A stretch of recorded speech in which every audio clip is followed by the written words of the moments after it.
I hate Indian gaming community. अब तुम लोगों को लग रहा होगा मैं उसको हेट क्यों करता हूँ। पहली बात तो इंडियन गेमिंग कम्युनिटी एग्जिस्ट नहीं करती, बिकॉज भाई इंडिया में लोगों को गेम के नाम पे एक दो गेम ही पता है, जैसे कि GTA 5 हो गया और तुम्हारा दूसरा PUBG/BGMI। तो मैं एक वीडियो देख रहा था और आज मैं उसी पे रिएक्ट करने जा रहा हूँ। करना तो अगर 10-20 लाख लोग इंडिया में कंसोल्स पे खेल रहे हैं गेम्स, तब भी वो 140 करोड़ की आबादी के सामने बहुत कम है, बहुत ही कम है यार। मुझे ऑफिशियल नंबर्स नहीं पता, मैंने कोशिश करी थी ढूंढने की, मेरे को नहीं मिले।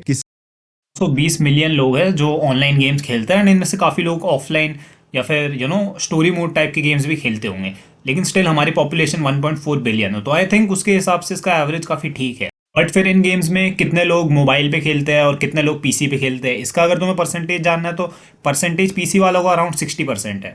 सबसे पहली बात आती है कि यार क्या हमारी इंडियन गेमिंग कम्युनिटी है भी? मेच्योरिटी है इंडिया में, लेकिन उसका जो मेच्योरिटी का लेवल है वो बहुत कम है।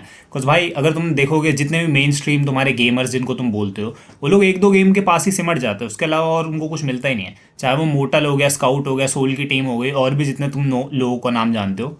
जब भी गेमिंग कम्युनिटी की बात होती है तो उसमें बीस्ट बॉय शुभ का नाम बहुत बारी आता है, बिकॉज हम सबको पता है बीस्ट बॉय शुभ बहुत डिफरेंट गेम्स खेलता है और वो सब चीज़ों को बहुत ज़्यादा अच्छे से प्रमोट भी करता है। इवन कैरी मिनाटी एक अच्छा एग्जांपल है जिसको तुम देख के कह सकते हो कि हाँ ये बंदा डिफरेंट गेम्स खेलता है। लेकिन फिर उसी साइड कुछ पबजी के बड़े चैनल है जैसे डायनामो गेमिंग, जो भाई पता नहीं कितने सालों से पबजी को चूसे जा रहा है। आई थिंक भाई अभी तक तो उसका खत्म हो जाना चाहिए था कि एटलीस्ट उसको गेम चेंज कर लेनी चाहिए थी, बट अभी तक उसने करी नहीं। एंड भाई धीरे धीरे करके एक टाइम पे चैनल डेड हो जाएगा अगर वो सिर्फ पबजी ही खेलेगा, बिकॉज करेंटली उसकी वॉचिंग अराउंड 2K आती है और एक टाइम पे उसकी आराम आराम से अराउंड 15 से 20K आती थी। बड़ा डिफरेंस है वो है कि हमारी कम्युनिटी काफी यंग है। मतलब भले ही हम लोग बहुत पहले से गेम्स खेलते आ रहे हो, लेकिन पबजी बूम के बाद जो नए गेमर्स आए हैं ना, वो बहुत ज्यादा यंग है। यंग का मतलब एज की बात नहीं कर रहा हूँ, वो तो है ही। है ना, इसका मतलब है कि बहुत ज़्यादा मेच्योरिटी लेवल है नहीं कि भाई कैसे उनको गेमिंग करनी चाहिए। बिकॉज भाई गेमिंग कम्युनिटी या फिर गेमिंग इंडस्ट्री भाई ये बहुत पुरानी हो चुकी है। यहाँ पे सारे के सारे लोग सेम चीज़ ही कर सकते हैं, बस कुछ चीज़ें ऐड कर सकते हैं और इस लेवल में क्रिएटिविटी बिल्कुल नहीं। अगर तुम इंडियन गेमर्स को कंपेयर करोगे फॉरेनर गेमर्स से, तो आई थिंक भाई फॉरेनर के लोग जो है उनकी गेमिंग में भी ना थोड़ी बहुत क्रिएटिविटी होती है, चाहे वो चैलेंजेस हो या फिर कुछ डिफरेंट चीज़ें हो। एंड जो सबसे बड़ा डिफरेंस मैंने नोटिस किया है Indian audience and western audience में, वो है कमेंट सेक्शन। इस वीडियो के नीचे थोड़े बहुत इंसाइटफुल कमेंट्स हो सकते हैं, बट ज्यादातर कमेंट्स ऐसे होंगे कि I am first, I am second, या फिर कोई लाइक्स मांग रहे होंगे। अब ऐसे लोगों से आप क्या डिस्कस करो भाई, जब कोई पॉइंट ही नहीं है बात करने को। बट अगर एग्जैक्ट सेम टॉपिक पे बाहर की कंट्रीज में वीडियो बनाई जाए तो उनकी ऑडियंस ना बहुत ज्यादा इंसाइटफुल होती है।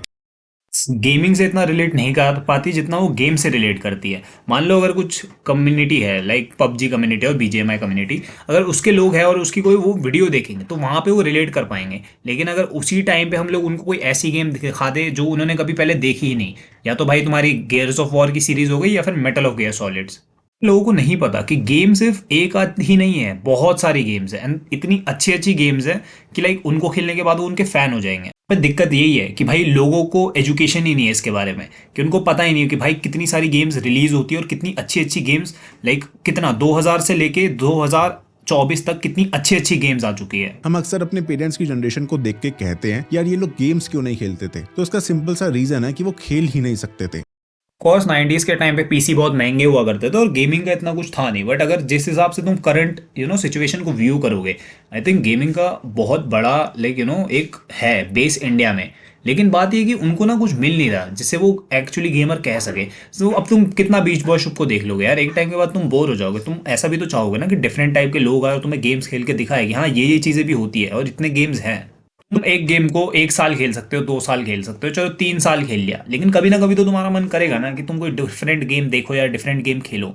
बट हमारे जितने भी मेन स्ट्रीम गेमर्स हैं उनको ये बात समझ में ही नहीं आ रही कि भाई तुम्हें तुम्हारी ऑडियंस तो एक ही गेम डिमांड करेगी, बिकॉज तुमने उसकी आदत लगा रखी है उसको। ये तुम्हारा काम है कि उनको दूसरी गेम्स दिखाना तुम्हारी जिम्मेदारी बनती है। एक इंटरेस्टिंग केस स्टडी मेरे को पता लगी थी एंड वो थी पोलैंड वर्सेस इंडिया की। हमारे यहाँ 1991 में लिबरलाइजेशन हुई, जिसके बाद बाहर से कंपनीज इंडिया में आने शुरू हो गई थी। पोलैंड में भी वो ऑलमोस्ट सेम टाइम पे ही हुआ था, बट वहाँ की गवर्नमेंट ने बहुत ज्यादा काम किया था गेमिंग इंडस्ट्री को सपोर्ट करने में। वहाँ पे पीसीज बहुत पहले से ही कॉमन हो गए थे एंड हर बच्चे पे कंप्यूटर होता था। अब पूरे टाइम तो बच्चा पढ़ेगा इतना नहीं है, इसलिए स्लोली वहाँ पे गेमिंग का कल्चर शुरू हो गया। वहाँ पर इंटरनेट भी जल्दी आ गया था, तो लोग अमेरिकन और जापानीज गेम्स एक्सपीरियंस करने लगे। इससे ना बड़ा चेंज ये आया कि अगर ज्यादा लोग गेम्स खेलेंगे तो उनमें से कुछ लोग गेम्स बनाने के बारे में भी सोचेंगे। ऐसे में वहाँ के कॉलेजेस में गेम डेवलपमेंट के कोर्सेज शुरू हो गए ताकि लोग सीख सके, जिससे पोलैंड ने बाहर की कंपनीज को सर्विस देना शुरू किया। लाइक गेम का आइडिया बाहर बनेगा बट उसकी प्रोग्रामिंग पोलैंड में होगी। बट ये तो हम इंडिया में भी करते हैं। सो पोलैंड ने ऐसा क्या अलग किया? तो यार गवर्नमेंट ने ना स्टूडियोज को फंड्स देने शुरू करे, पैसा दिया ताकि वो अपने ओरिजिनल गेम्स बना पाए जो उनके खुद के कल्चर से आते हो। एंड इसी में सबसे बड़ा नाम निकल के आया CD प्रोजेक्ट रेड, जिसने तुम्हें विचर के बारे में तो पता होगा ही।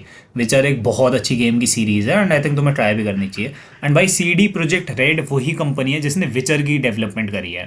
This is a very valid point कि भाई इंडिया में गवर्नमेंट इतना गेमिंग को नहीं सपोर्ट करती। कुछ भाई इंडिया में मेजरली लोग गेम को जिस हिसाब से देखते हैं ना, उनके हिसाब से ये है कि भाई टाइम पास करने वाली चीज़ है या फिर अपना टाइम फोड़ना है बैठ के।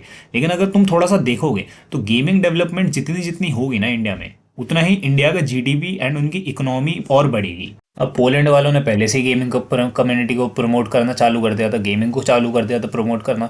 तो ऑब्वियसली भाई उनकी जो भी कम्युनिटी बनी वो हमारी कम्युनिटी से बहुत जल्दी आगे बढ़ गई और मेच्योर हो गई। उनको समझ में आ गया कि गेमिंग लाइक सिर्फ एक गेम खेलना नहीं होता, या फिर गेमिंग कम्युनिटी एक कम्युनिटी के अराउंड बिल्ड नहीं हो सकती, बट एक टोटल लाइक जितनी भी गेम्स हैं उन सबके सारे जितने भी प्लेयर्स हैं एक दूसरे से रिलेट कर पाए, एक दूसरे गेम से रिलेट कर पाए। बिकॉज तुम्हारा फेवरेट स्ट्रीमर तुम्हें वो गेम्स दिखा रहा है और तुम्हें इंजॉयमेंट मिल रही है उन चीज़ों से। इंडिया में ज्यादातर लोग अपने नकली कंसोल पे या तो मारियो खेल रहे थे या फिर कीपैड वाले फोन पे स्नेक। पीसीज भी पॉपुलर होने लगे थे 2000s के आसपास, लेकिन वो सिर्फ उन्हीं घरों में जो कि उसे अफोर्ड कर पाए। मेरे को तो अपना पहला पीसी शायद 2015 के आसपास मिला हुआ, वो भी 512 MB रैम वाला। उस खेलना स्टार्ट किया था तो मैंने सबसे पहले लैपटॉप पे खेला था। एंड लाइक मेरा सबसे पहला गेम, आई थिंक तुम लोगों का भी काफ़ी पहला ही गेम होगा, वो तो GTA Vice City, GTA की सीरीज़।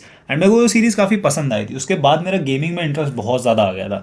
उसके बाद मैंने बहुत सारे डिफरेंट गेम्स भी खेली है, जैसे असासिन क्रीड की सीरीज़ हो गई, स्प्लिंटर सेल हो गई, कॉल ऑफ ड्यूटी हो गई, बैटलफील्ड हो गई, मेटल ऑफ सॉलिड्स हो गई। भाई इस टॉपिक पे ना मैं बहुत लंबा बात कर सकता हूँ। बैटमैन की सीरीज़ हो गई, भाई वो गेम्स इतनी बढ़िया है ना, मैं क्या बताऊँ यार। लाइक तुम लोगों को पता है एक्चुअली खेलनी चाहिए। तुम्हें तब रियलाइज़ होगा कि भाई गेमिंग सिर्फ BGMI या फिर जो GTA 5 नहीं है, दुनिया भर की गेम्स और इतनी तगड़ी तगड़ी इतनी ओजी गेम्स है ना। तुम एक बारी खेलोगे तुम भाई उसको कम से कम 5-6 बारी खेलोगे, उसको एंड करोगे और तब भी तुम्हें सेटिस्फैक्शन नहीं मिलेगी कि भाई एक बारी और खेल लेता हूँ। हाँ, अभी के लिए गेमिंग बहुत नई है, जिसकी वजह से लोग बहुत लिमिटेड गेम्स ही खेलते हैं। बट जैसे जैसे लोग एक्सपीरियंस होंगे, कमाना शुरू करेंगे, अपने लिए एक अच्छा डिवाइस ले पाएंगे गेमिंग के लिए, तो गेमिंग बढ़ेगी। बट आप मेरे से ये पूछो कि वो कौन सा डिवाइस लेंगे, तो ये बताना बहुत मुश्किल है। इज राइट कि जैसे जैसे लोग और गेम्स खेलेंगे उनको रियलाइज होगा कि भाई गेमिंग कम्युनिटी होती क्या है, और उनको तब जाके ना गेम्स खेलने में मजा आएगा। रादर देन कि तुम भाई एक ही गेम खेले जा रहे हो, बहन जो BGMI खेले जा रहे हो, 4 बंदे उतरते हो, मर जाते हो, एक दूसरे को गाली गलौज करते हो और फिर बस रश कर देते हो वापस से नए गेम में। इंडिया में लोगों को गेमिंग से लेके एजुकेट करना है तो आई थिंक जितने भी बड़े स्ट्रीमर्स हैं उनको पहले अपनी गेम चेंज करनी चाहिए। बिकॉज भाई अब तुम कितना एक गेम को चूसोगे यार, लाइक एनफ भाई। लाइक इसमें तो मैं डायनामो का नाम लेना चाहता हूँ, बिकॉज भाई वो बंदा इतना पबजी खेला, पबजी बैन पे भी वो बैठ के पबजी खेल रहा। तो उसके बाद आई थिंक उसने GTA 5 और भाई थोड़ी बहुत अलग अलग गेम्स खेली हैं, बट इतना एक्सपोजर नहीं दिया उसने। अगर भाई उसके पास इतनी बड़ी ऑडियंस है, अगर वो थोड़ा सा भी लाइक चेंज करेगा गेम, तो इतने सारों लोगों को एक्सपोजर मिलेगा कि भाई इतनी सारी बढ़िया गेम्स। लेकिन at the end of the day बात यही आती है ना कि पैसे की, लोगों का ग्रीड गेमिंग से ज़्यादा बढ़ जाता है। लोगों को पैसा कमाना है रादर देन उनको गेमें प्रमोट करनी है। बिकॉज भाई ऐसा है कि कितनी गेम तुम प्रमोट कर लोगे, क्या पता कुछ व्यूअर्स उसको ना देखें। भाई अगर लोग डीमोटिवेट ना होंगे ना, तो आई थिंक गेमिंग कम्युनिटी बहुत आगे निकल सकती है।